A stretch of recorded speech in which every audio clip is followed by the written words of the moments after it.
अधर्माभिभवात् कृष्ण प्रदुष्यन्ति कुलस्त्रियः स्त्रीषु दुष्टासु वाष्णेर्य जायते वर्णसंकरः। परिवार की भलाई उसकी स्त्रियों पर निर्भर करती है। अगर कोई घर बनता है तो वो परिवार की महिला की वजह से बनता है। जिस घर में महिला नहीं होती तो कहते हैं कि उस घर का कोई भविष्य ही नहीं। और अगर ये स्त्रियां दूषित या करप्ट हो जाएं तो उसका क्या असर होता है। अर्जुन कहते हैं, हे कृष्ण, पाप के अधिक बढ़ जाने से कुल की स्त्रियां अत्यंत दूषित हो जाती हैं और स्त्रियों के दूषित हो जाने पर वर्ण संकर उत्पन्न होता है।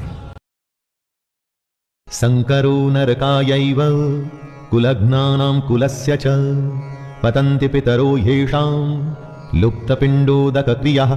वर्ण संकर का यहां पर मतलब है जहां वर्ण या समाज की मर्यादाओं को सम्मान न देते हुए गलत तरीके से गलत वर्णों के मेल से जब संतान की उत्पत्ति होती है तो वो सब कुछ खत्म कर देती है। इसीलिए समाज के नियम बड़े सोच समझकर बनाए गए होते हैं दोस्तों, और इतने हजारों वर्षों की सोच और उस नियमों को बिना सोचे समझे नहीं तोड़ना चाहिए। अर्जुन इसी बात का वर्णन कर रहे हैं कि हे कृष्ण, वर्ण संकर कुल घातियों को और कुल को नरक में ले जाने के लिए ही तो होता है। लिप्त हुई पिंड और जल की क्रिया वाले अर्थात श्राद्ध और तर्पण से वंचित इनके पितर लोग भी अधोगति को प्राप्त होते हैं।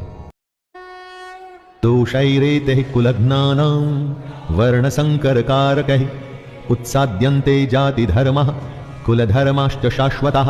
अर्जुन ने कहा, इन वर्ण संकर कारक दोषों से कुल घातियों के सनातन कुल धर्म और जाति धर्म नष्ट हो जाते हैं। जहां वर्ण संकर होता है ना, वहां धर्म का नाश निश्चित है। वर्ण संकर की वजह से, जैसा कि अर्जुन ने बताया, कुल के धर्म का नाश होता है और जाति के धर्म का भी नाश हो जाता है। जब कोई अपने धर्म का पालन नहीं करेगा, अपने कर्तव्य का निर्वाह नहीं करेगा और समाज मनमानी करके अगर कोई नियम नहीं मानेगा तो फिर समाज कैसे रह जाएगा। समाज तो नाम ही कायदे और कानून का है, जहां सब सम्मान से बिना किसी डर के एक साथ रह सके। उत्सन्न कुल धर्माणां मनुष्याणां जनार्दन नरके नियतम वासो भवतीत्यनुशुश्रुम। हे जनार्दन, जिनका कुल धर्म नष्ट हो गया है, ऐसे मनुष्यों का अनिश्चित काल तक नरक में वास होता है। ऐसा हम सुनते आए हैं।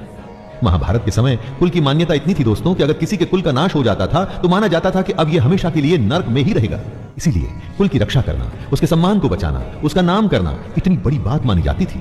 अर्जुन ही नहीं, ऐसा हम भी सुनते आए हैं कि जो धर्म का, कुल का सम्मान नहीं करते वो सीधे नरक को जाते हैं।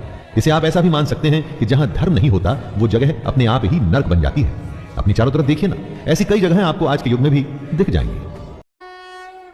अहो बत महत् पापम कर्तुम व्यवस्थिता वयम यद्राज्य सुख लोभेन हंतुम स्वजनमुद्यतः। अर्जुन आगे स्वयं को दोष दे रहे हैं। शोक, हम लोग बुद्धिमान होकर भी महान पाप करने को तैयार हो गए हैं, जो राज्य और सुख के लोभ से स्वजनों को मारने के लिए उद्यत हो गए हैं।